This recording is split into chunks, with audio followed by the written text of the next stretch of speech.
Dignitas. And after their loss to Cloud9, TSM cannot drop any more games if they are to have a shot at that second place seed. Yeah, and if we look at their last game, which kind of put them a little bit out of the race for second place, they gave up an early lead with first blood and then just poor laning against Cloud9. Or Cloud9 had spectacular laning in a methodical game that extended Cloud9's lead again and again. And looking at this matchup in particular, it's been a one-sided affair. TSM's actually 0-3 against Dignitas. And keep in mind, this is the day after TSM was shut down by LMQ to make the TSM-LMQ a 0-4 matchup, and they're 0-2 this week. It's just a bunch of zeros so far for TSM, and if they lose this one, it could be devastating for team morale. Yeah, the 0-4 would not be something they want to see. Meanwhile, Dignitas, they also continue to struggle. Starting off the day with a big loss to Curse, they now have lost 2 of their last 10 matches. Yeah, and once again, we saw that when Dignitas started to fall behind, they began making some desperate moves to try and get back control. But it just made them fall farther behind because their desperation moves are low percentage. Luckily, though, with COD's loss to EG, Dignitas is still tied for 4th place and still theoretically has a chance at 3rd. That was Dig has won 2 of their last 10 matches, and it looks pretty grim on the sheets as well. A lot of the lower placed teams in there of Complexity, Curse as well, who's actually moving themselves up, and then the Cloud9s, the LMQs, the CLG. They have not been able to wrap their heads around the strategies of any teams, and you need to be able to do that. You can't look past anyone as playoffs approach. The playoffs will be a very interesting thing as well. Just based on how the seeding falls, we still have a lot of chips to fall at the end of this. Odds are we're going to see Counterlogic Gaming versus Team Dignitas as the 4-5 seed, but there is an outside chance.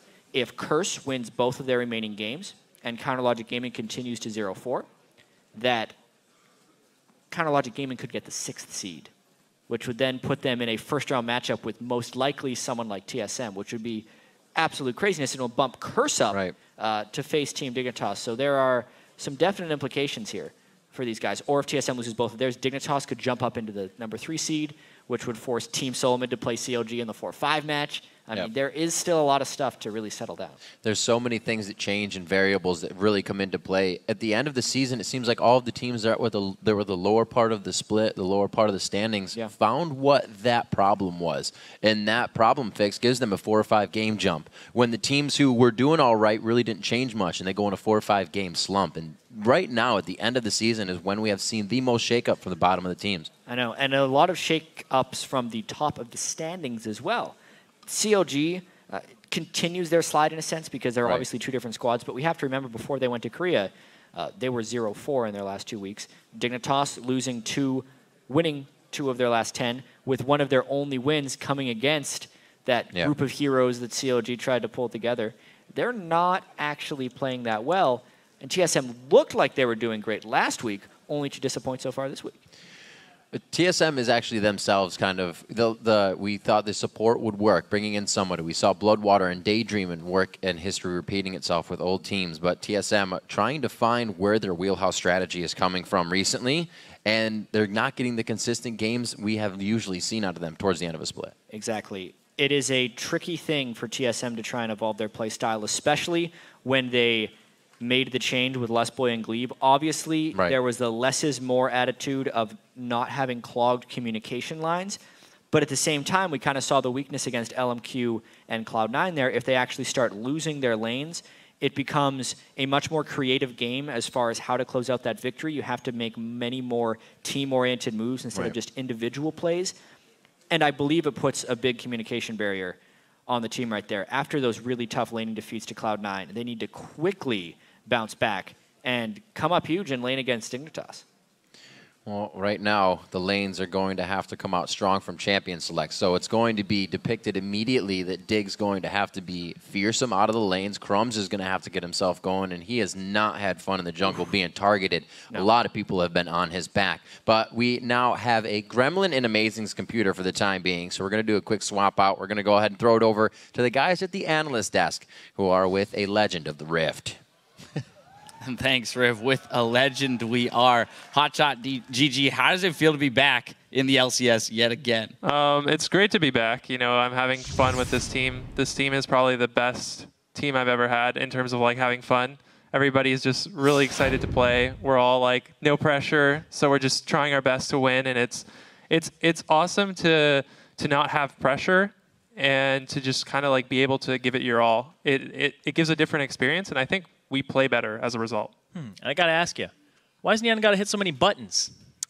I don't know. At the start. What was that in Champ Select? He just likes to move around the champions, and I think something either he messed up or I don't know. He was antsy. He was antsy. He was antsy. Yeah, exactly. He was hyped for the game, so he was like, yeah. Is it nice to have a couple veterans like yourself, Chaox and Nien, paired with a couple of the newcomers too? Like, what's that dynamic like? I think it's a really fun dynamic. I think Chaox leads the team in a post-game discussion a lot because he brings a lot of knowledge and he's been studying the game a lot. I think Chaox is doing really, really well right now. And the newcomers are just really solid players, and they're doing their job when it comes to, like rotations and making plays and stuff like that. So everybody's just looking really solid on the team. And what's it like having Nien around again? Because he's actually impressed a lot of people with his 2-game performance so far. Yeah, Nien's doing really, really, really awesome. He is out of the game. He's hype all the time in game. And he always wants to make plays. He always wants to do something, and he's been smashing lane. He's been doing really phenomenal in lane. So yeah. Now, I know you guys haven't obviously gotten very much time to practice together or anything like that. So how much of a game plan is there when you go into each game? Are you even bothering to scout out picks and bans, or is it like, let's get uncomfortable champions and let's just have fun? No. We're probably planning more than I watch CLG, like the actual CLG plan. We're planning extensively, especially since we haven't had time to practice too much. That's kind of like our way of making it up. We're kind of like making up through picks and bans, and it's really funny because teams don't really know what we play. And like I talked to Scar, and he's like, "You guys gave us the hardest pick and ban phase we've ever had in like all our splits." And I was like, yeah. Now, I know you're a huge Xerath player. You play it, bring it out a lot in solo queue. So what went through your head when you realized, like, oh, no, it's disabled in the LCS. I'm not going to be able to bring it out. I was so sad. I was like, to me, like, the bug wasn't too big, but I can understand, since it's, like, replicatable all the time, that it was removed. But, yeah, I'm a really big Xerath fan, and it was kind of sad to me that he had to go. Now, what are the post-game discussions like? Because how try-hard are you guys? Are you guys really going 1-3 the dream, or are you going 2-2 the dream at this point? How hard?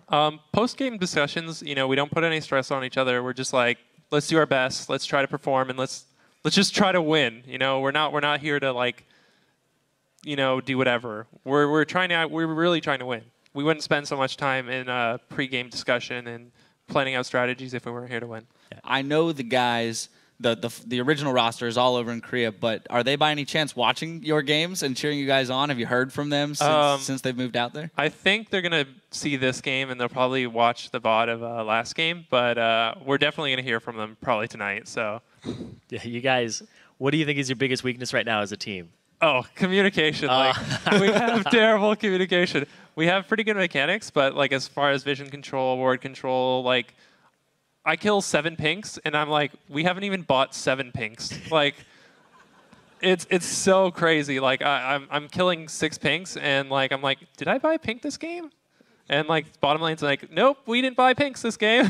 Yeah, the observers and the casters had a fun time following you that game while you cleared 3 wards through the river. It was like pink, pink, and pink, another one. It happens every game. Like, I'm clearing like 4 wards in succession, and they're like all pinks, and I'm like, I think we messed up, guys. I think we're supposed to do this too.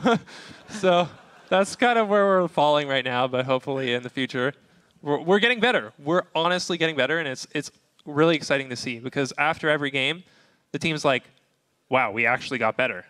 And like, I'm pretty sure the other teams that are going to play us are like, oh my God, they got better. Everybody's freaking out. They're like, how do we counter fun?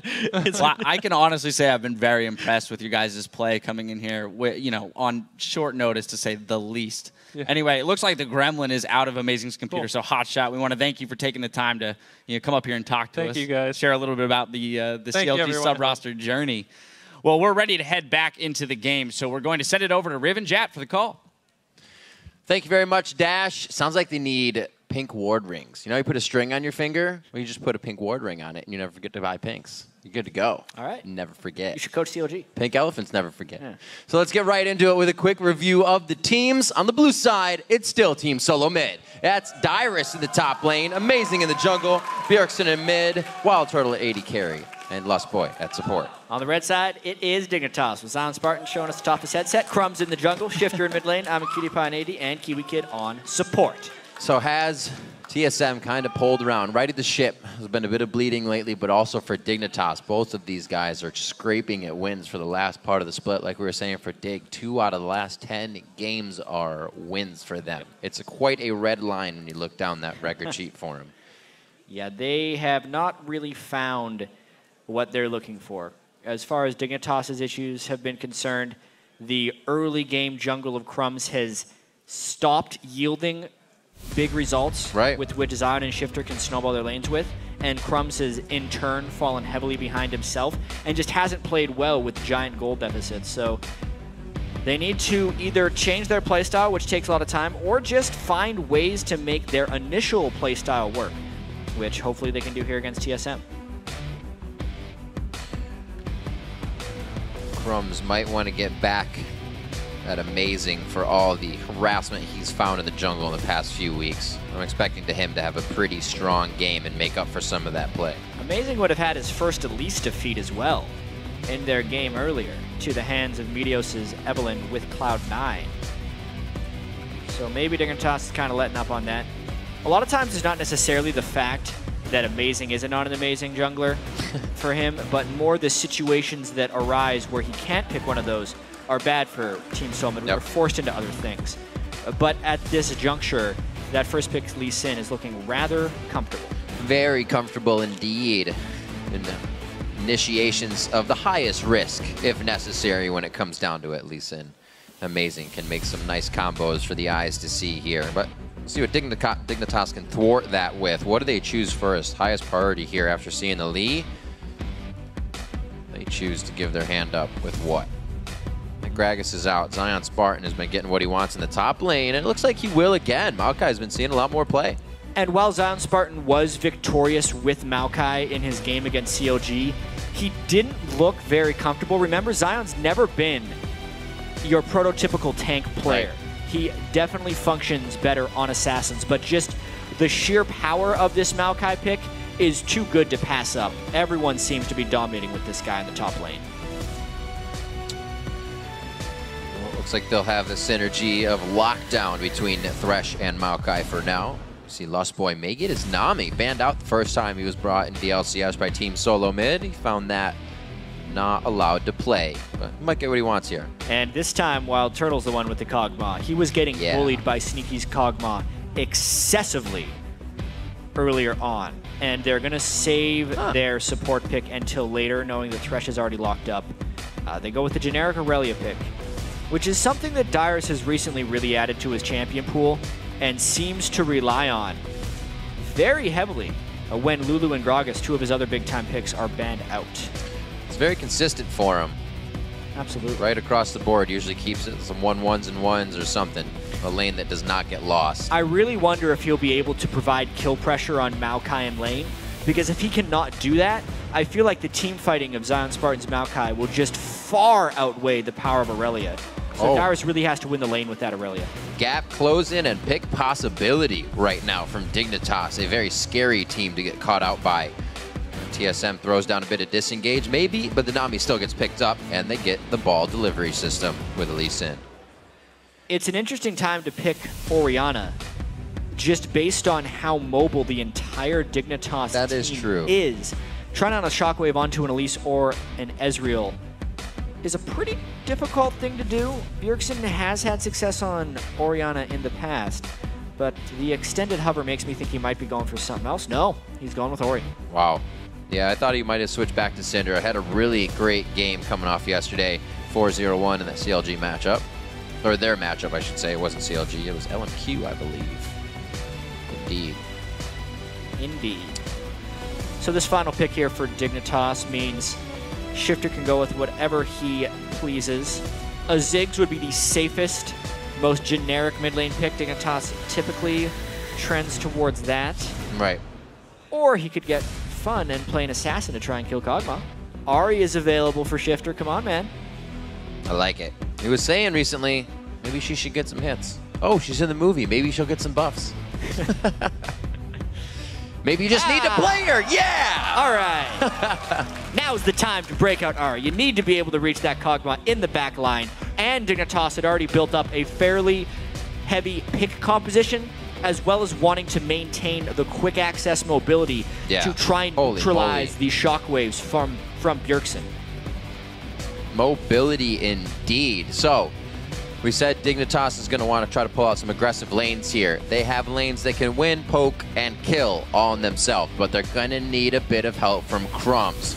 A lot of focus to him on this game. TSM bringing out a composition that says we've had consistency with these before. We got Lustboy as main champ. We'll see if we can play it easily enough to put Dignitas in a big rut in that first dragon fight. A lot of main champions here for the TSM lineup. Even though Wild Turtle plays a lot of Kog'Maw, he does say it's not his favorite. Right. But as far as the 80 carry tier list that people have been going, Tristan is out, he picks Kog'Maw. And Lucian is obviously on the bench this week because of the large changes to his balance. Right. So the champion select in the bot lane theoretically favors TSM. They just have to execute. We'll have to see. We get to check it out right now. The champs are locked in. Let's see how you're calling this matchup. According to LOLesports.com, 75% of the vote is going towards Team Solo Mid.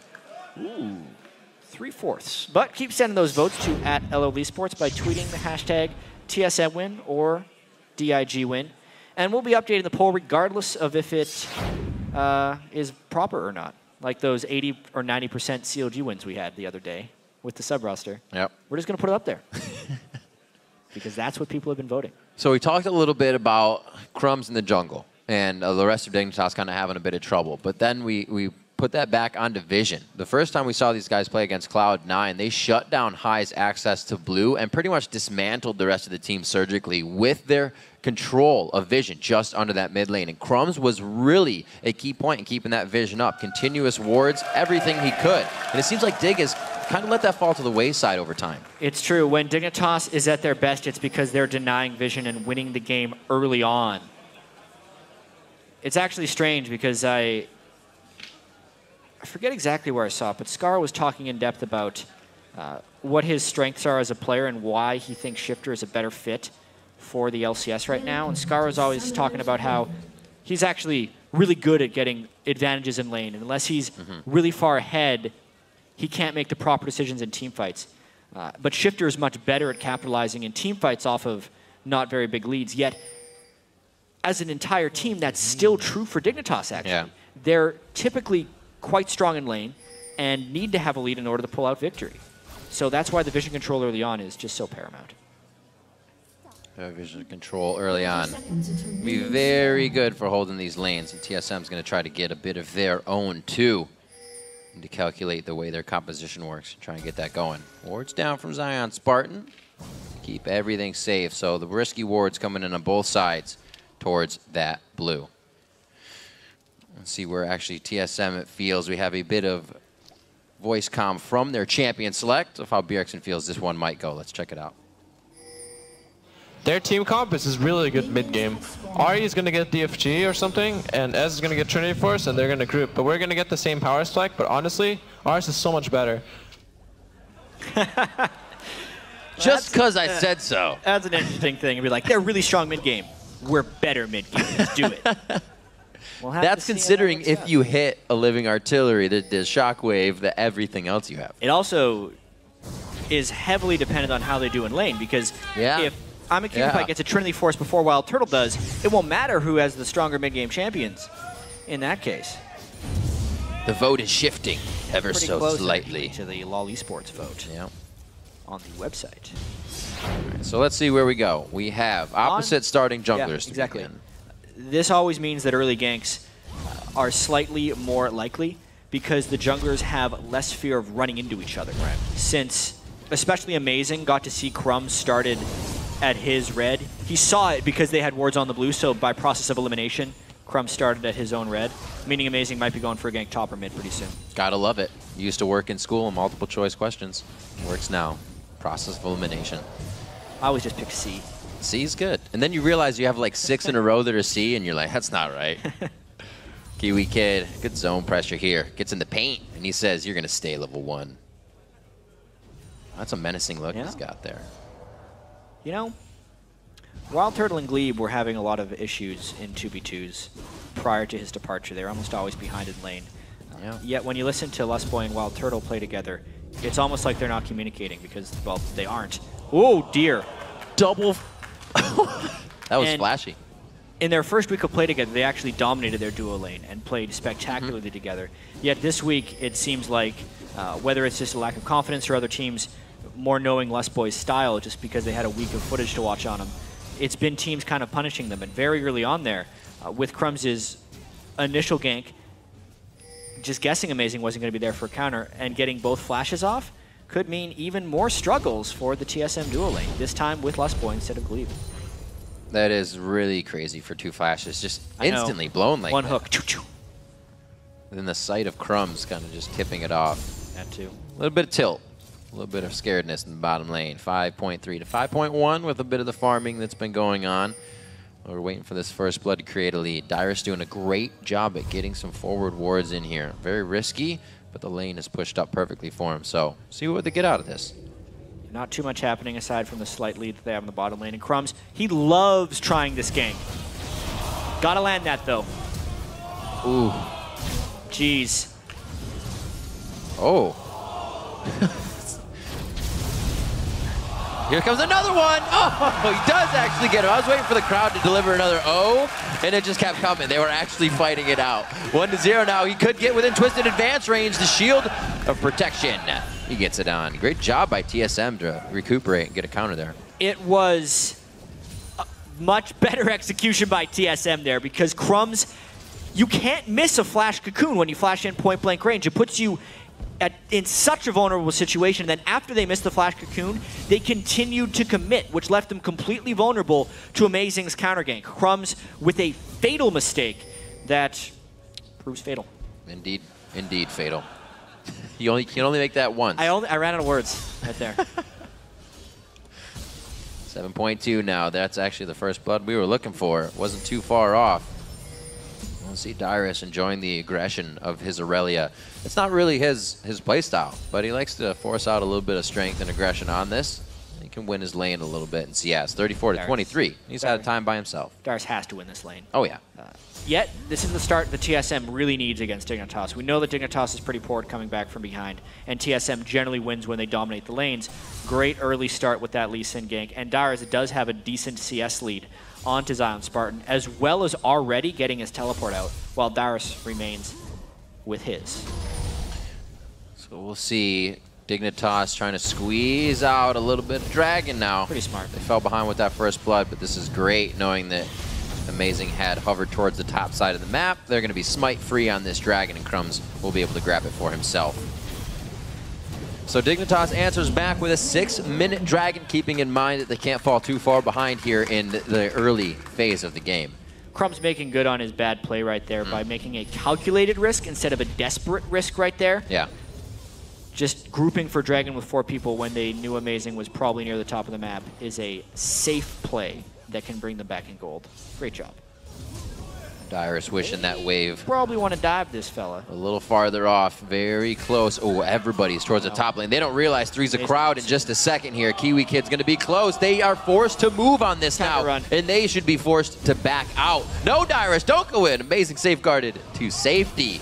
Not in danger. Oh, no. Oh, my, what a flash by Zion Spartan. Amazing still gets out alive, and they're just going to tango with Kiwi Kid here. He gets the Lantern in. Another missed cocoon as Amazing makes a fast safeguard finger play. And it looks like he is level 5 to 2 4s. Could still make it out. No, Dyrus cannot get in range. The safeguard was still on cooldown. Wow, but his buffs did expire right before his death, which is somewhat fortunate right there. Just a great roam up there by Kiwi Kid. He loves to just kind of leave lane at random times to throw the enemy off, and this definitely threw TSM off here. Great twist advance there by Zion. I think Dyrus was a little bit on a different page than Amazing, although they nearly got that kill. Amazing gets pulled out of position by going for the sick Q right there. Crumbs another missed cocoon, but it was not enough to stop them from killing Amazing because the chase of Thresh was too great, and they end up getting a kill back. That was all thanks to Kiwi Kid. Ooh. Very back and forth, and Dignitas kind of delivered what advantage TSM had in a silver platter there. Now with Dragon, and they're going to be able to get that kill in the top lane, slowing down that a bit. So Dyrus isn't going to be there. We'll see if Zion Spartan can build himself back up in CS. So far, TSM is getting a bit of what they want, and Crumbs is having a much better game. Except for the cocoons. Farm-wise, he's all right. Yeah. He is about 180 gold ahead of Amazing, which he is putting directly into wards. He will be going that squishy Elise build again, but that will provide strong objective control if Dignitas can harness that strong mid-game that Bjergsen pointed out. A lot of it will revolve around that bottom lane and whether or not AmiCutiePie can hit Trinity Force before Wild Turtle does. Although Amazing does not want to let Crumbs completely back into the game, knowing he has a level 6 advantage means they can definitely pressure this blue buff. That's a pink ward. Hits the cocoon, spot on. Wow, Crumbs is taking quite a bit of damage right now. Kiwi Kid on the roam, almost hitting it. Look at the pressure Amazing knows he can put on. They have a lot of vision of Dig every time this happens. So you might see the lanes go quite aggressive. Mid lane's trying to be fast pushed by Bjergsen when they all leave. Dyrus goes a bit hard and causes Maelstrom on Sion Spartan to come out. So he has his ultimate if they want. And now TSM's going to focus fire on mid. They're going to try to open up the map. Really good push timing because they knew Dignitas was going for their own blue buff. The fact that Dignitas couldn't run by the safe way meant they had to go the long way around it. They lose pretty much their entire mid lane turret. And Crumbs takes a big dissonance, so I don't know if he can stay here long. They're going to be able to get this push in, maybe get some nice forward wards on. TSM is going to start getting some high risk into this game. They take a 500 gold lead. Great job. That's a much better play than they made during pretty much the entire Cloud9 game. That was some great initiative they took to actually group early like that. And the control they're going to gain over Shifter by killing that mid lane turret and keeping Shifter pushed farther back really lessens the threat of the DFG assassinations. Also a very squishy build to go straight for that. You got to be a fast Ahri. Only that needlessly large rod keeps him alive right now. That's not going to help too much to the two Thorns and a Chalice of magic resistance on the other side. See a bit of pressure here. Crumbs and Shifter trying to create something. I don't know if they're going to get too much out of it. Kiwi Kid again. Wow, Dignitas is really trying to formulate some plans. The craziest thing about this is think about how many times we've seen Kiwi Kid arrive on camera and make a difference versus how many times we've seen Lust Boy in a similar spot. And then you got to think, all right, Kiwi Kid's roaming around so much, surely that's punishing AmiCutiePie's Ezreal. But not really. Even with all that, Wild Turtle still isn't ahead in farm. Right. It goes to show you how far behind TSM's bottom lane was put by those two early game flashes. Yeah. It's really what's keeping Dignitas in this game is the roam of Kiwi Kid. Yep. I was surprised actually that Dig didn't go after those flashes, but kind of used them as the dragon. They said bot doesn't have flashes, they can't contest this dragon. So they're kind of playing around the danger, and they didn't give a chance to give Wild Turtle Lust Boy those dive kills. Here though, they might want to get a dive kill going on. Kiwi Kid, he took a lot of damage from that turret. Oh, Run away, man. He just pinches it right in between both. He gets himself out safely, and they're going to go ahead and rethink that one quickly. Nobody's coming to mid, though, for him, so they got to be careful here. And finally, TSM is answering. They're saying, how many times does Kiwi Kid have to roam before they just decide to 3-shove bottom lane? Because that's something AmiCutiePie will have a difficulty holding against, you would think. He's going to burn his ultimate, I imagine, to try and hold this off. But he's got to be careful not to make himself a target while doing so. Nicely done. I like the waited for all the melees to get out of there, and then it was one shot for each caster. At bay for now, and Kiwi Kid's trying to haul, but trying to get back to the bottom lane. Moby boots for him, as usual, to make the Thresh plays. They're very close to being finished up. Triforce for Cutie Pie. Let's see how much gold he actually has in the pocket. This push is a much more dangerous one by TSM. It's one thing to 3-man push a wave, but to 3-man push 2 to 3 waves in a row gives the other team a lot of time to set up a counterattack, which is why TSM may be not pushing that next wave. Oh, man. Oh, dear. Thinking exactly what I'm thinking. He couldn't get the flash over the wall. Forced to repel. Now he flashes. Oh. Can it catch him? That's just how much Amazing was inside Crumbs' head. Crumbs was the one in the brush, but Lee Sin knew it was there. And that was great. That was just amazing outplaying Crumbs. And it's going to result in a TSM Dragon. Very nicely done. Striking at the perfect moment. Team Solo mid. Give themselves a nice 2,000 gold lead. That was just off the right side of Amazing's shoulder. Cutie Pie trying to dance this one out with Turtle. He actually gets hit by the Voidoos, but still makes enough ground to get to safety. All right, Dignitas is going to have to make a big play pretty soon. Great pink ward. They're not going to pursue, though. They're just going to get the push on this lane, finally drop that turret, and they're going to get that dragon, now a turret, and just have more control. Very smoothly played by Team Solo mid. Oh dear, Not pressuring they're themselves fighting too over that much. turret. Somebody hit it. One more. Wild Turtle's on the job, and it looks like amazing. He's going to go down. One last. Cutie Pie finds a mystic shot. There it is, the twisted advance. Zion Spartan now gets into the fray, and he helps Cutie Pie pick up another kill. That's great for him because he was just very far off from finishing a Triforce. Probably can now. Really poor focus of the turret there by TSM. Puts them in a situation they do not want to be in. And then no follow on the teleport by Dyrus for the collapsing Maokai. Ends up with 2 kills. Check this out, though. They use the box, and Wild Turtle is a little bit zoned out before he can get focus on the turret. Amazing goes way too deep. Again, trying to kill Kiwi Kid, the man who almost always seems an inch from death, but never quite dies. That's like one of the worst situations when you want to fight, but the leader siege minion of the wave is just crushing your HP along with all the caster minions. Wild Turtle was in a sore position there. Kiwi Kid's back at it, though. Yep. Cutie Pie. He hasn't died in this game, actually, considering all the times Kiwi Kid's been an inch from death. That's got to be pretty amazing. Making the roam, tanking turrets up at level 4. He does what he has to make plays. Still, every time I see him coming around the bend out of the jungle, I remember the Wraith hook over to mid lane and just the crushing plays that they put together. If they can keep doing that, Dignitas definitely puts himself in a great spot to just tear through playoffs, tear through the rest of the Super Week. Really make themselves a formidable opponent. 15 minutes in, seems like the bell goes off for Zion and Dyrus to get a fight going in the top lane. That's because Crumbs is going to jump in the ring as well. Dyrus very low, teleports up so he can get back to lane here, but that flash, that's going to be down as well as he goes down himself. Crumb's able to pick that one up. Dyrus losing his lane advantage pretty much in one fell swoop just because Zion Spartan's got his Rod of Ages and had a second person there. That's the gank support that Maokai brings. Even with a Mist Cocoon, they're still able to easily turret dive Dyrus. Very interested to see what happens from this Dignitas composition when they explode, when the Deathfire Grasp hits, or when they get shockwaved. Very nice. Can't get that dissonance on. Yes, he can. He finalizes the slow to keep the fight going. Bjergsen with a blue buff is going to try to dance around Dignitas' skill shots. He'll be fine and safe, pushing off Cutie Pie and Shifter.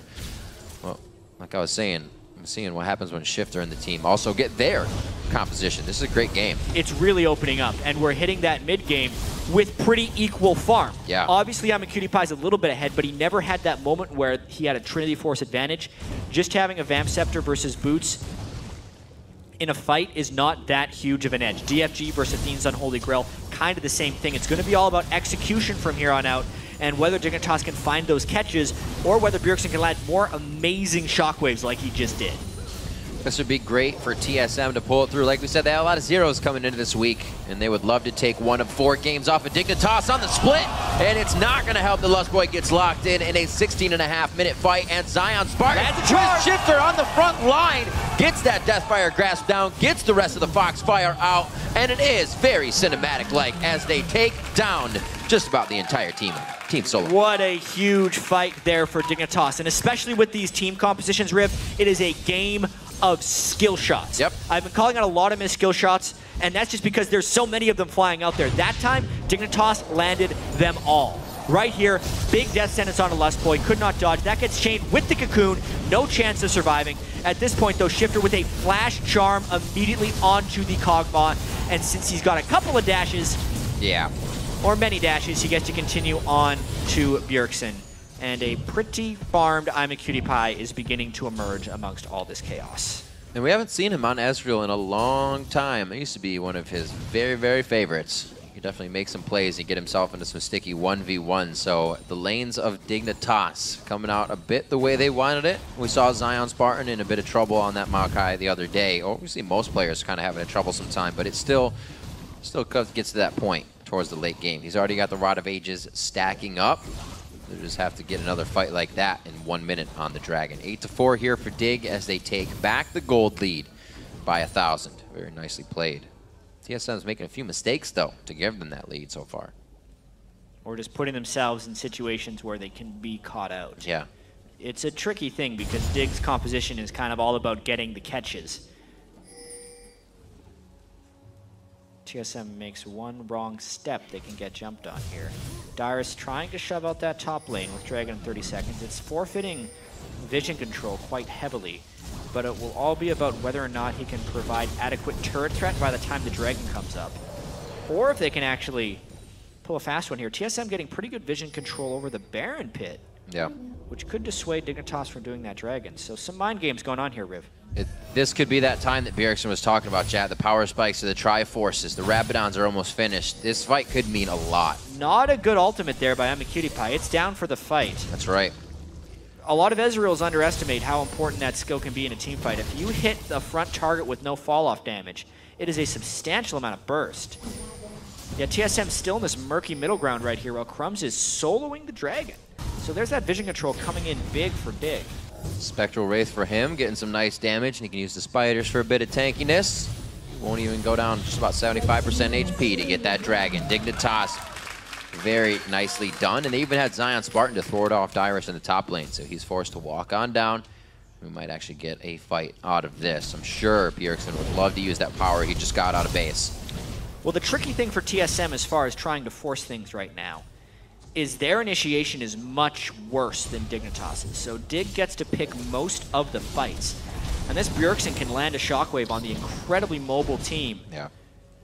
There's not much TSM can do, or if they can just get a large numbers advantage and turret dive someone. That's another way. Dignitas doing a pretty good job to keep the lanes shoving, however. TSM might be able to do it here, but Dig actually moving too fast on their mid lane. They say, you guys are out of position. We're going to start doing some damage on this. So it looks like TSM's going to be forced to back. Zion Spartan will not try to stop them on that. Could have bought some time there for the team, but they're going to go ahead and actually, they look pretty unsure about taking this. So it looks kind of like a ward mission. Get our wards up. We'll do what damage we can and then get out. You see Kiwi Kid doing just that, getting some deep ones in just to the bottom side of the turret, and they're ready for this next engage. Slow moving, but Dig, I think, it got a bit of the laning phase that they wanted to move to this point of the game. It's all about that power spike that Bjergsen was talking about now for the next few minutes, because it could still turn. And you could see that Bjergsen kind of tried to rush to that power spike as well, while remaining slow moving because he hasn't built boots yet. But the fact that he has the death cap and the Athenes means he's packing a huge punch if they can get the team fights. It's almost as if Big ifs. TSM realizes that Dignitas can find fights if they want them. So Bjergsen wants to have as much combat effectiveness, not in mobility, that can provide some form of counterplay for him. Well, they have the wards to make quite a bit of plays, all the way up through where they just were to the top turret. Right now, they're cleaning up resources, so it's how they use these wards.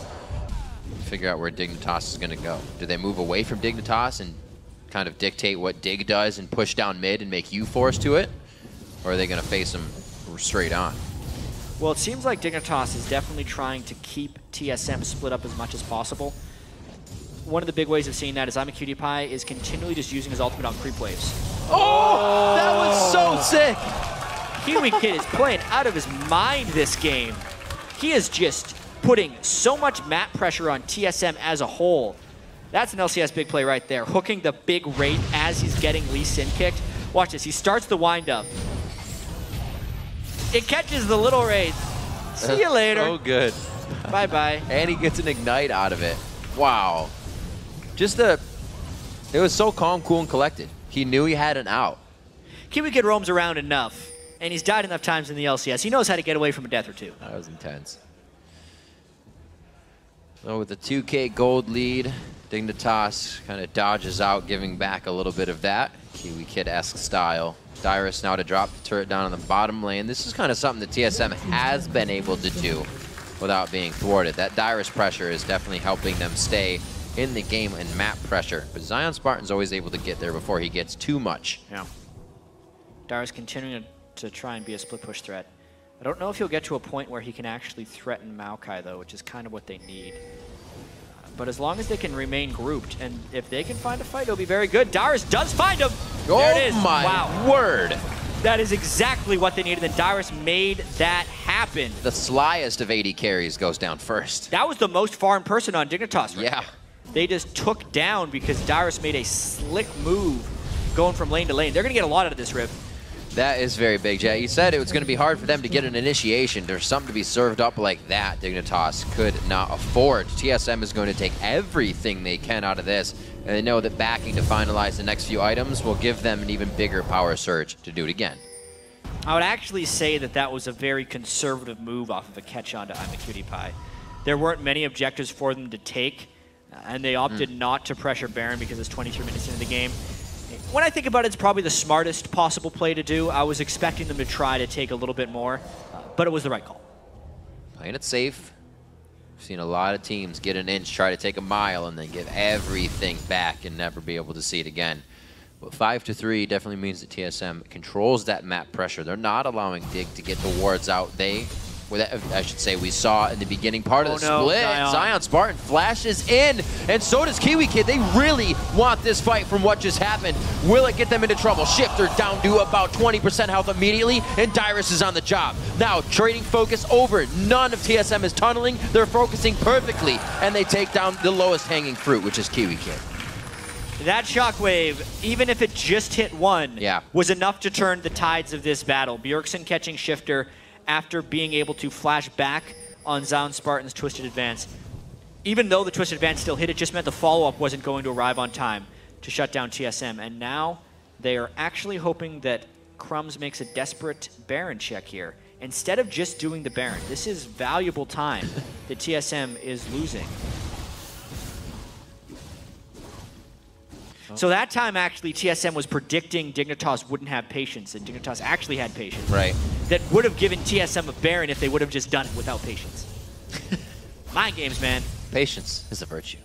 That's very true. 25 minutes on the clock. Pretty good game here into game 4 of the day. TSM versus Dignitas, as it would be. TSM trying to stop a 4-game win streak here from Dig over the season. Yeah, we do have to keep in mind, like you say there, Dignitas has beaten TSM 3 times in a row this season, looking for the 4-0. But that mid-game shockwave that Bjergsen was talking about and the power of Kog'Maw in close quarters has been enough. Another ultimate used to clear the creep wave, but the direction of that ultimate should tell TSM exactly where Dignitas is, as well as the wards. That kind of tells you where they are too. Ooh, a lot of back pings going on. They don't feel like they have the control. Oof. Wow. That damage of the rushed That Cocoon was definitely not worth it. Oh, this Dyrus. One, that would be a bad one to take as well. TSM's very focused today. They had a chance again there for a dive shockwave, but now they have the mid control with a wave right behind them. They are dictating very well. They want to try and cut off Dignitas from the base here and get a nice push onto the turret. Can they actually make Dig run around all the way, or can Dig just run around fast enough? They're going pretty quick. And if this doesn't work, Jet, they have top lane to mess with as well. That's quite pushed up, or bottom lane. But Baron's going to be a bit of a scary task along with that bottom lane. If they do it, very, very scary. They don't have the sweepers to really tell them that they're walking over wards to get out here. I'm a Cutie Pie landed enough Mystic shots onto Dyrus that TSM had to fall out of there. But they still do hold some decent vision control over the Baron area and have a gargantuan wave into the bottom lane that Zion is off clearing. He still has teleport though, so it's not like TSM can force a very potent 5v4. They're really actually hoping to get a pick on the pick comp right now.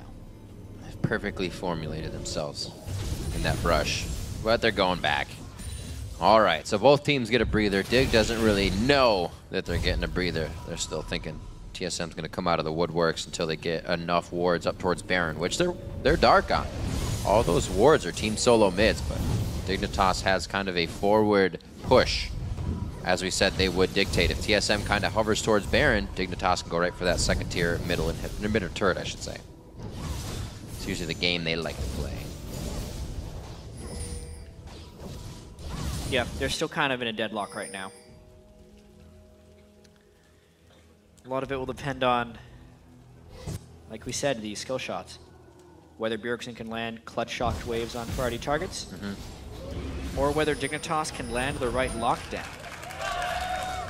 Slick little ward kill right there by the dynamic duo of Crumbs and Kiwi Kid. I feel like anything that's happened in this game with Kiwi Kid has been in style. It really has. He has been playing great.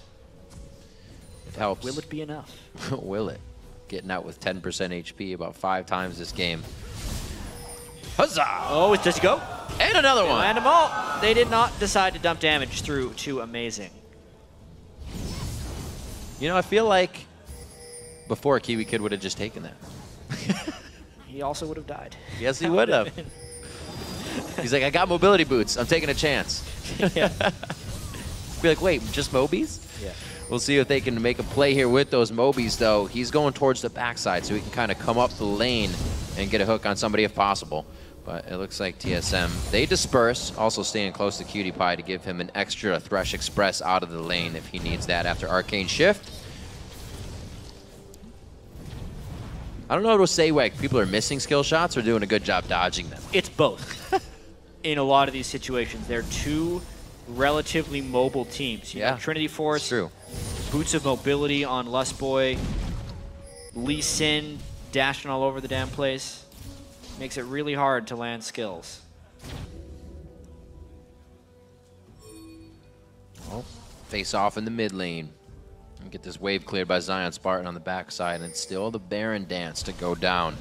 Just a 2,000 gold lead between these two teams, and this is, you see that pressure every time they approach each other. There's no joke in this fight. It's going to mean somebody's inhibitor. It's going to be a big, big push if they get it. 1 minute 50 on to Dragon, but it's all about the purple worm right now, and they're going for it. Yeah, they themselves used Scrying Orb on the Baron Pit, maybe like a faked out CV, but that only lasts so long. Oh, the double bubble! Dyrus is thinking about it. Not too much trouble. There's good ball placement. That little ball zoning an entire team. And a sapling as well. These team fights are going to be pretty fascinating as we get later into the game. Mainly because, oh, it might just happen right now. Dyrus is way in there. Cutie Pie also has that Blade of the Rune King that he can get himself to safety with. They're going to be turning on to Lustboy. Huge shield. He'll stay alive throughout that. And it's going to be Zion Spartan not taking too much damage, trying to get on one. No! Shifter over the wall, taking down Amazing. Beautifully played as Lustboy somehow heals himself back up without taking any extra damage from the outside of the fight. 2 down for TSM here as Dignitas starts to posture for Baron. Yeah, well, you can't posture for long, and there is still a Orianna ultimate up. Yeah. This is so dangerous! That's huge. The dissonance was used right after, which means that's the brute force of damage you're going to see. Dignitas is able to reassess. Turtle needs a few more shots. Zion Spartan and Maokai offering just too much crowd control. The Cathian surprise should be enough to take one down, but Cutie Pie has the movement to get out safely. Lustboy wants some. What a fight. Lustboy coming back in. I think he might be able to bubble himself a kill. No, Sapling stops him short. Jeez, what a fight there. Dignitas coming out slightly ahead. Check this out, though. TSM goes for initiation with Bjergsen way the hell back there and Wild Turtle behind the Baron Pit, so not a great sync. Shifter tries to punish Lustboy, but he gets all the shields in the world, meaning they don't have many left right there. It's just such a chaotic fight. We saw the finish by Shifter on Amazing. That was spectacular. We continue the fight here. And honestly, I feel like Dignitas thought that was a crazy enough fight. Surely the shockwave is down, because it is a little bit dangerous to do a Baron like that. Zion initiates while everyone else gets caught by the shockwave, and then Turtle can't get quite enough damage down onto Cutie Pie. Thresh shields, all the gloriousness, as well as chain CC is enough to stop them. In the end, that mobility just comes out on top. Pretty strong. You can say that again. Let's see, Dragon and Baron up, but TSM wants to push mid. And those team fights are going to be fascinating because you don't think that the Ahri is going to be better late game in a team fight than an Orianna, or that a Kog'Maw would be weaker than an Ezreal. But an Irelia is weaker than a Maokai, so a lot of these champion picks balance each other out. This should be very fast. Wild Turtle chunking that down with the percent damages. TSM's going to reset, and we are back to the Baron. I'm loving this. What a great game. Nobody's really getting enough to take anything. They're both leaving this fight limping. And it's a good dragon take there by TSM, as well as being able to take the blue buff away, considering they weren't punished at all for it. After losing the last fight as well. It's kind of like a miracle that they're able to do that. Yet, here we are, Dig trying to poke around the Baron area and find the right pick. Maybe this will be the game we see a double Scrying Orb. Ooh. With all the Fog of War games we're seeing. seems like it may be necessitated here.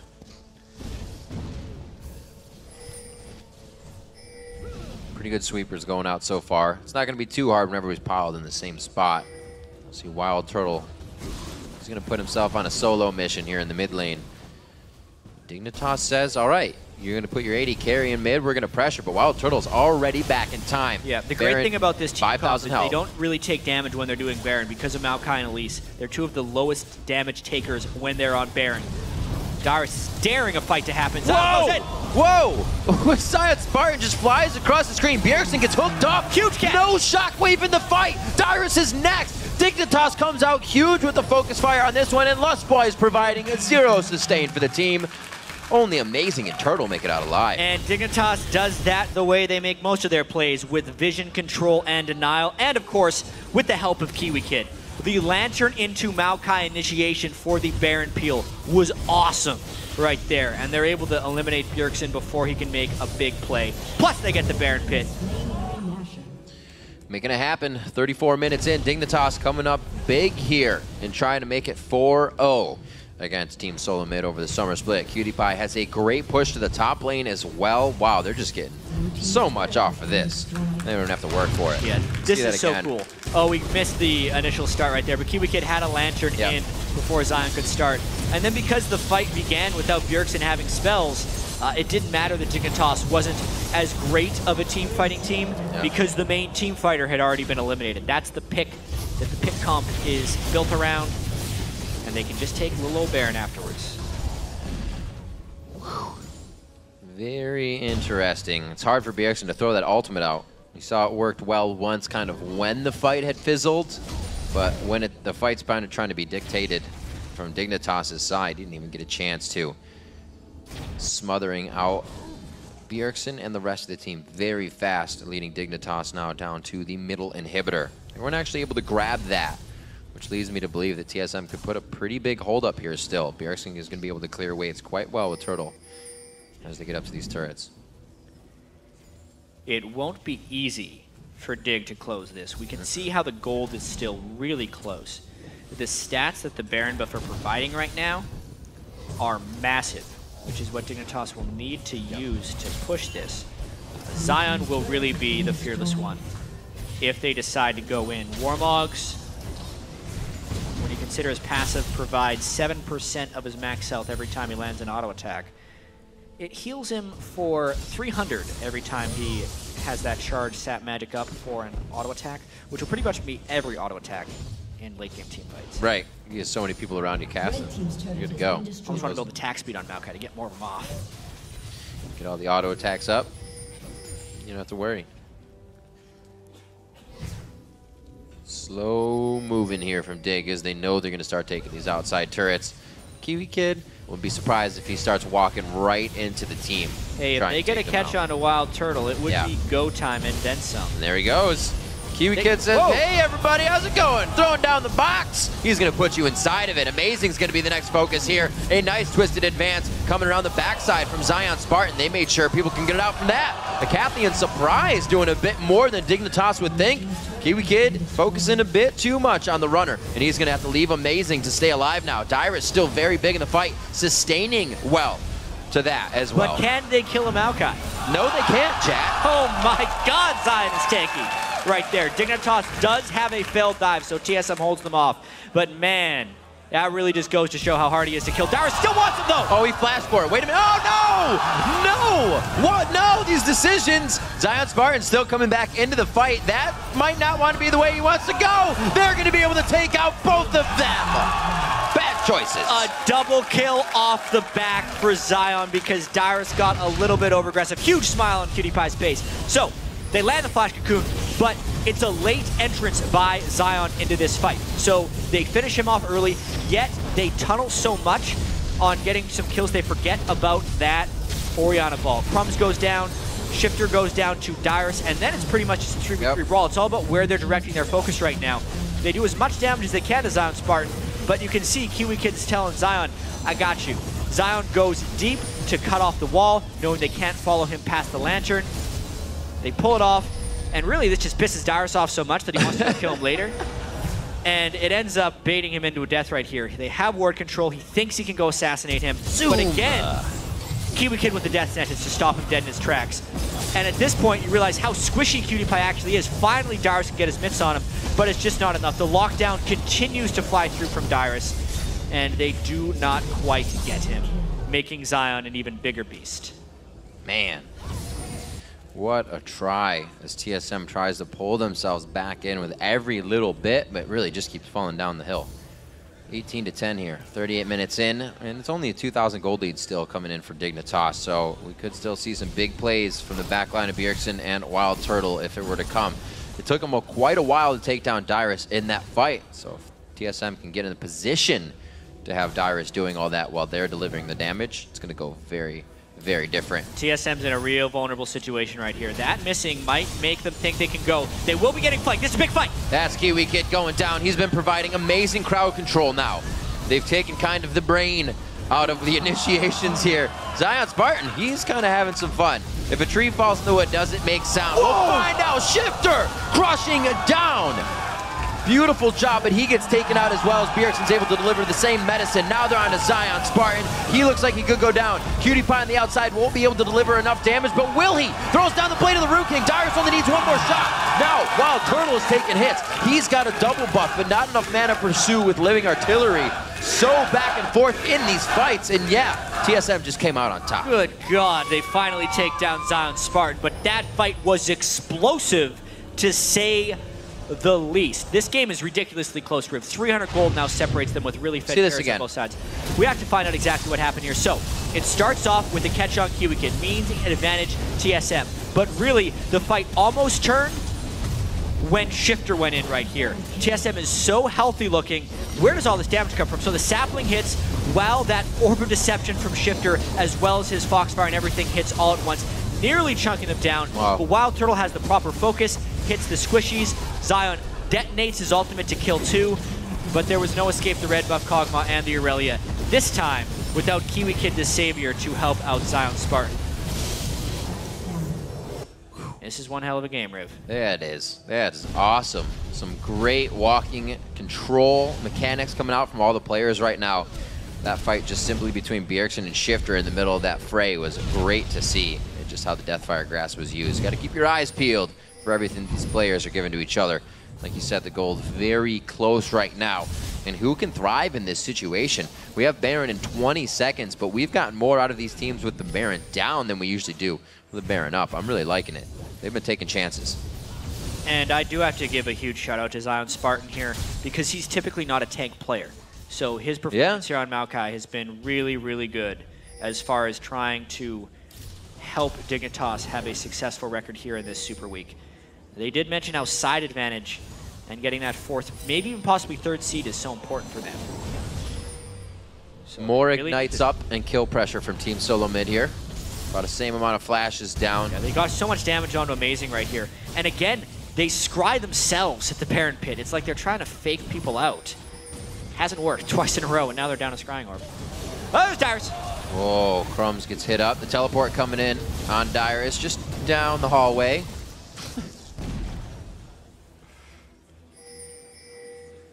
He'll be safe.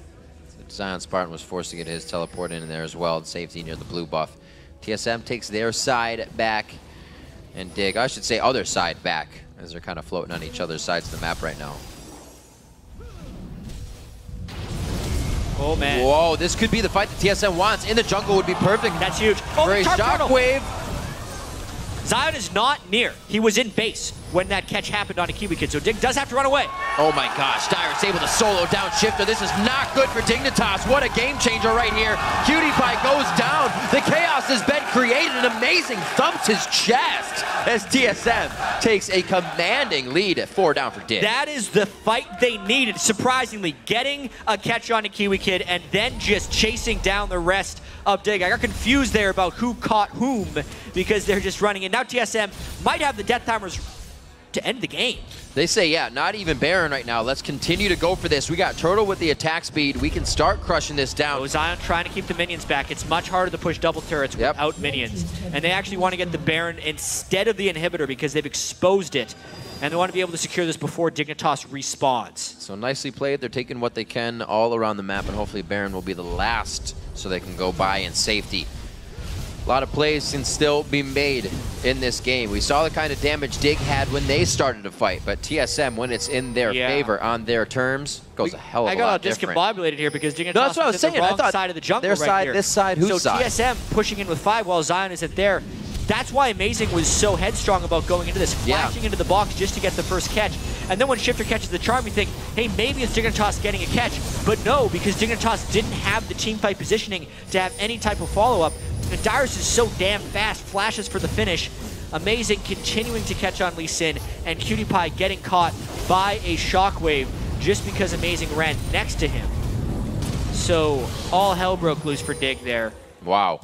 Really just got caught on a bad rotation, and TSM caught him out. Team play win right there by TSM. It's really good to have a team that can jump everywhere and gap close and create distance. But if you all do it in a different direction, then you're just easy pickings for the entire team, and TSM saw that immediately. And remember, if TSM sticks together, the speed that Nami can provide and the speed that Ori can provide will allow them to still run Dignitas down, which we saw in that last fight. A lot of synergy there. Then when you catch up, you have a Void Ooze to throw across the entire team of Dignitas. They're going to have to go for this next fight. They're going to be pressured down to their middle inhibitor here as TSM. They need to start setting up some wards on that side of the map before they can really get too aggressive. Maybe they'll just go with it. Baron's up on them, so it's not like they're going to be wasting too much time. Just some side wards to make sure nobody's coming out of the woodwork. We're talking about TSM's motivation in this game as well. They still have a chance at the second seed. They win this game and their game tomorrow, and if Cloud9 loses, they would force a tiebreaker with Cloud9 for that second game. So this game equally as important for them as it is for Dignitas.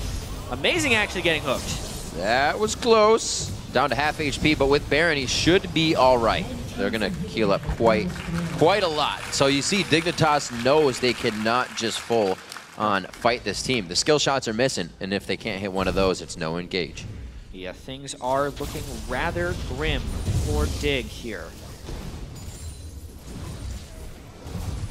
Trying to desperately keep the wave back. Dignitas really kind of needs to get the right kind of catch, but if they dive in, they're going to get caught by that shockwave.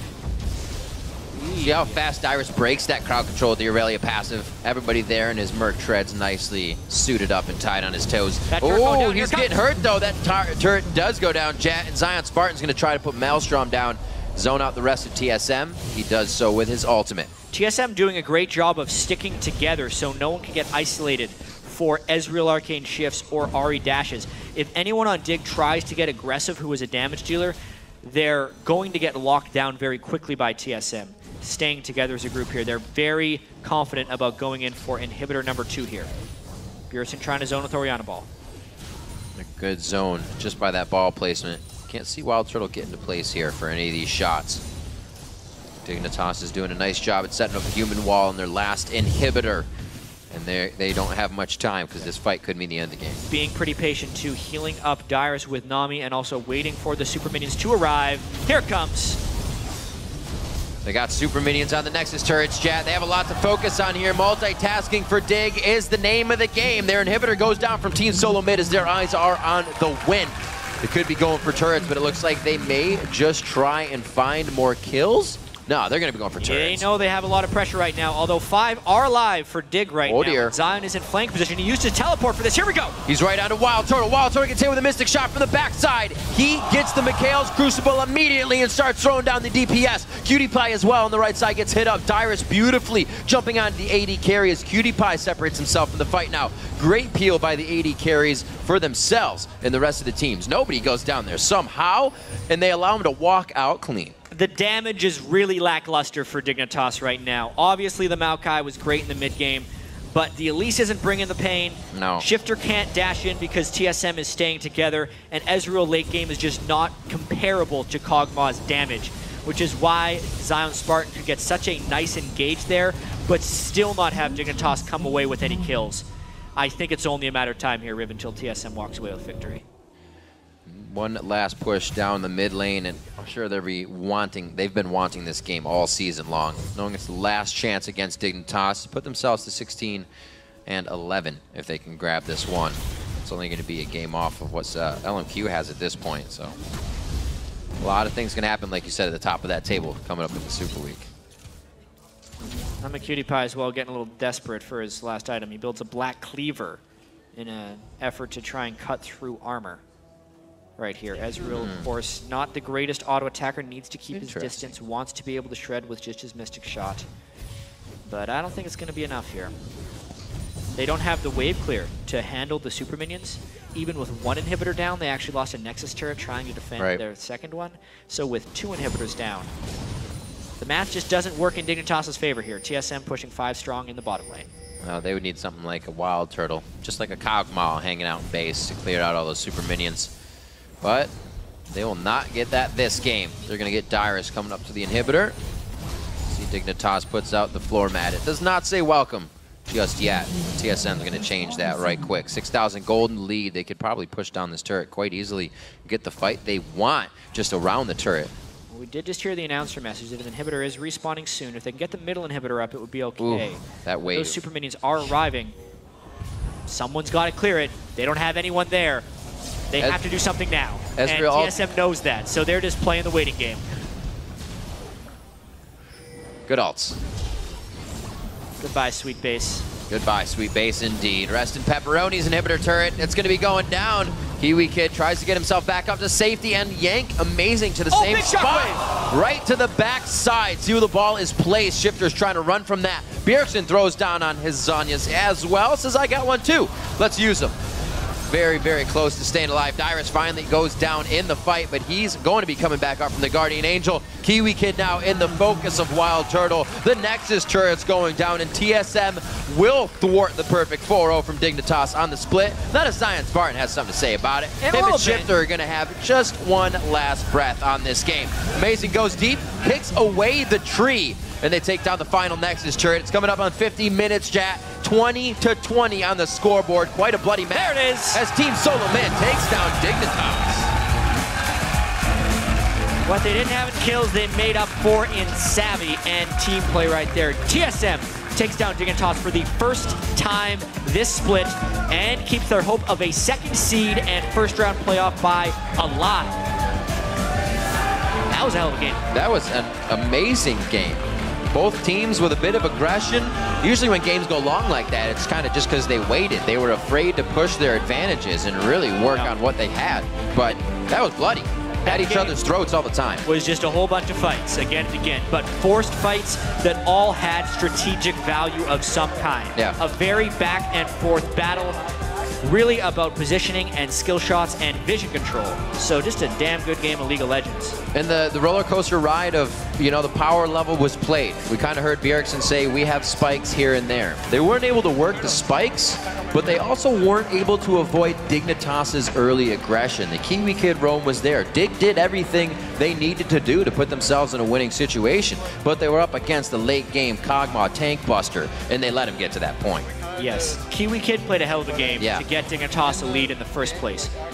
But then I really think the thing that started to turn it around was the way that TSM dealt with Shifter's Ahri. We think about how farmed or how scary he was looking, you know? A 350 CS Ahri, Deathcap, Zhonya's, DFG, Void Staff, all these things. 20 kills on Dignitas, Shifter was a part of 8 of them. Right? He wasn't able to get involved because Bjergsen seemed to have Shifter-seeking shockwaves, pretty much. Every time he would think about getting into a fight, he'd hit him with a shockwave in the dissonance, and then Shifter wouldn't be willing to go into the fight with 25% health, and he could never deal sufficient damage. So the whole insurance policy that Dignitas would have wanted to keep a late-game Kog'Maw down just didn't exist because Shifter couldn't get in fights. Started off in the beginning, Dignitas had the pick comp. It was a great job. They tried to play that to its fullest point, getting the hooks in, getting the least cocoons in, and Zion Spartan definitely having a bit of a better game on the Maokai, coming out to play huge plays and dives through the turret. But it's being able to finalize those kills that TSM did not allow them to happen. There was a lack of tunneling, which is very good. A lot of times TSM had somebody with 10 HP running in their eyes, and Dyrus quickly turned with the rest of the team, focused down on a priority target, and they were able to get way more off of that than it would have been just, let's get those kills back and we'll set up again. TSM played for the win here, and it showed. Well, lack of tunneling, except for that one time where he tunneled on Maokai and just tried to flash over the wall to try and kill Zion. Sometimes it gets a little tilty, and you got to ride the tilt. We don't remember those things all that much. They won by 9,000 gold. It was 20 kills to 20. And most importantly, they're still within a few lucky things happening of getting that second seed. They'd have to win out and also have Cloud9 lose. But at the very least, they're going to be pretty safe in that third spot. Absolutely, they will. And make sure you're sharing your favorite moments from today by tweeting at LOL Esports and use the hashtag LCSBigPlays. We want to see what you're thinking. We're going to go ahead and send it over to Dash and Zyrene for more on Team Solo Mid's win. Thanks, Riv. We want to welcome TSM's Bjergsen to the desk after your first win here in Super Week against Dignitas, a team that you actually hadn't beaten yet this split. So talk to me about how it feels to beat a team in the last week before you go into playoffs that you hadn't previously beaten. Yeah, at least we managed to beat one of the teams that we hadn't beaten before, and it feels pretty good. I think we had a pretty decent record against other teams than Dig and LMQ, and going in, we really needed this win off of Dignitas, so we would feel confident if we met them in the playoffs, and we wouldn't feel like they're our kryptonite or they're unbeatable or they just have some counter to us. But now we feel pretty confident even if we would happen to meet them in playoffs. All right, and you guys are locked in at least third place now. You can't do any worse than that in the playoffs. Who are you most afraid of playing in the playoffs? I'd say just LMQ has a really good grasp on us. We do just kind of not play as well against them, but that's also a part of them playing well against us. And probably LMQ and C9 are the two strongest teams that we would prefer to play later, maybe in the finals. Absolutely. All right, let's jump into the game because I want to talk about the Aurelia pick into the Maokai. So talk to me a little bit about that because we've seen Maokai picked and banned in almost pretty much every game at this point, and people have been struggling to find an answer for it. So is Aurelia the solution? There isn't really much of a solution. Top lane, especially with the sustained champions like Maokai and Gragas, they kind of can always just get out even and still be strong in team fights, but I think Maokai versus Aurelia is just a very sustained heavy matchup, and the damage reduction through Maokai's ult will kind of get negated by the true damage of Aurelia's W. So I think that's kind of how the matchup works out. I wouldn't say one of them beats the other, but we like having the Aurelia in like later stages of the game. All right, we got a little listen in at the start of the game where you were talking about scaling and Trinity Force and spikes like that. Talk to me more about the team composition and what your goals were coming in. This game, especially when you have Kog'Maw, it's just really important that when you have Trinity Force, you have the power spike. That's usually when your mid lane hits the Fiend's Sork Boots kind of power spike too. And that's where you can start grouping up with these team fighting team comps. And that's just pretty much what we want to work out for. Especially when we have the double Trinity Force, when you get those, that's really your mid game power spike, and that's what you need, and you have to play around because the Trinity Force champions, they scale well, but other champs that maybe rush IE, 80 carries like Triss scale better into the late game. But when you hit that power spike in the mid game, it's huge, and you need to take advantage of it. So how much of a deficit are you guys comfortable with, falling into having that late scaling team comp? Sorry, having that late scaling team comp. How much of a deficit are you willing to endure before you start to get worried? I'd say maybe like a 5k gold lead would probably be. It really depends if you have like a really heavy scaling comp like we did against C9. We just fell too far behind. This game, I wouldn't say we had like a hardcore scaling comp because we do have that mid game power spike. That's really the big power spike that we want to play to. And I'd say a lot of teams, us too, kind of panic even when they have a late game comp. And sometimes you just need to calm down and think about where their power spikes are and where yours are and where you can take advantage of it. So I've been keeping my eyes on your bot lane for a little bit. And you talked about a deficit. Turtle and Lustboy seem to be getting bullied around the last 2 days. Is there something that's going on there that's really apparent, or is it just synergy, communication? I think they just need some more time to work out. They are really strong 2v2, but they have issues against like maybe getting ganked a lot, or just there are some things that they just need to work on together. And I think it's something that we can definitely figure out for playoffs because we're going to have a couple weeks where they can just do a queue all day long. And I'm not really too worried. Super Week is really where we just need to secure a place for playoffs. Maybe we can get top 2. It's very unlikely now, but we still got our spot in the playoffs, and that's what we wanted. Yeah, there's definitely still a chance at that number 2 slot. I want to jump into the game. I want to go 42 minutes in where we see the team fight that kind of turns things back around into your guys' favor. So we're going to pull it up on your screen here. Talk to me about, falling into this kind of an opportunity for a team fight that you know you can capitalize? Yeah, I think this is very late in the game where we see Maokai already using his TP and then backing because we faked the rotation onto the mid lane. So we knew it was going to be a 4v5 and we just kind of brute forced them. When you know you're 4v5 and you have a team comp where we have speed ups like Nami and Orianna, I just speed people up and they just run at them. And we just knew that the 4v5, regardless of like how much we were behind or ahead, we would just be able to win that fight. And you guys ended up getting the Baron and the middle inhibitor turret off of that. And then when you put yourself in that situation with the late game scaling comp, does it just become don't mess up and just continue going forward when you get that lead? It's pretty much just don't mess up. They have their whole comp was built around like maybe Ezreal poking a bit, but them being able to disengage and then being able to pick. They have the RE ult, they have Ezreal's E to disengage, but they have a lot of spells like Cocoon, Hook, Charm. They have a lot of things that can catch us off guard and they can follow up and chain those CCs very well. And we just felt like when we were sieging, as long as we don't get hit by one of those CCs, we'll be fine. And we can just slowly wind down the turrets. Were you at all surprised by the Ezreal pick? Given the fact that Tristana was the only ban for AD carries, Cog, you still had Jinx, and really anything else that would have scaled a little bit better than Ezreal. I don't know. Cutie is just... Cutie is Cutie. He's so unexpected. I would never go into a game thinking that... None of us went into the game thinking, oh, Cutie's going to pick this champion if it's up. I think Cutie just comes in on the day and he's like, oh, this champion is great. I want to play Ezreal today. And he did very well this game. And I think you can make pretty much any AD carry work in this meta as long as you play well enough. That being said, he is a super mobile carry, and so is Ahri, as well as Elise is pretty slippery with her repel. Yeah. So when you face a team that's got all kinds of mobility, how does target calling work, especially being one of the shot callers yourself? Mainly in teamfights, Maokai is going to be going into melee range, so it's pretty much having the basis of just hitting Maokai whenever you can and just keeping an eye on all of their carries and seeing when they're going to go in. Especially with Orianna, it's really hard to land that ult when they're all so mobile. So I throw my ball down, I'm like, oh, are they going to jump? Are they going to do all these things? But we have the basis of just hitting the closest targets and then just keeping our eye out on especially the RE for when she goes in. And how are you stepping up to the shot calling role? Because I know that you were kind of hesitant about it before, but now you're really just coming into yourself. How was that journey for you? It's really hard. I feel like I'm playing worse individually because there's so much more to think about when you're shot calling. You have to think about pretty much what everyone has to do. And when we're strong, how are your teammates doing? Are they ahead? Are they behind? Where can we make our next play? Where do we need to play safe? When do we need to give up objectives? It's a really hard job, and it's something I have to keep working on to. But I'm trying to watch a lot of replays and just trying to learn through other really good players, and especially Reggie, and learn how to shot call. Awesome. All right, finally, I want to ask you about tomorrow's game, mostly because it's a possible preview of a first-round playoff match between you and Curse. Yeah, how important is that game? Less so for the win, but more so for understanding that team and developing a plan going into playoffs if you do end up playing them in the first round. I think if we manage to get that win and we play them in the first round, we're going to go in really confident. If we win tomorrow, we're going to be 4-0ing them, and going into playoffs, we're going to feel like a lot more confident and a lot more comfortable going into that game. So I think tomorrow's game, regardless of whether we can be 2 or 3, it's just really important, and we have to give it our all. Awesome. Well, you guys performed very fabulously in that game, coming back from a little bit of a deficit. Got your first win on Super Week. Congratulations. Thanks for joining us at the desk. Now we've got a recall to base, but we'll be right back with our next Rumble on the Rift. Team Curse versus LMQ. Don't go anywhere.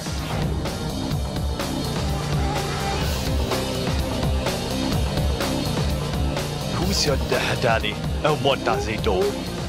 I can't even form coherent thoughts anymore. The only thing on my mind now is winning. And Zion Spartan twist shifter on the front line, gets that Deathfire grasp down, gets the rest of the Foxfire out, and it is very cinematic. Zion Spartan still coming back into the fight. That might not want to be the way he wants to go. They're going to be able to take out both of them. Oh my gosh, Dyer's able to solo down shifter. This is not good for Dignitas. What a game changer right here. Cutie Pie goes down. Kiwi Kid tries to get himself back up to safety, and Yank amazing to the same spot. Right to the back side.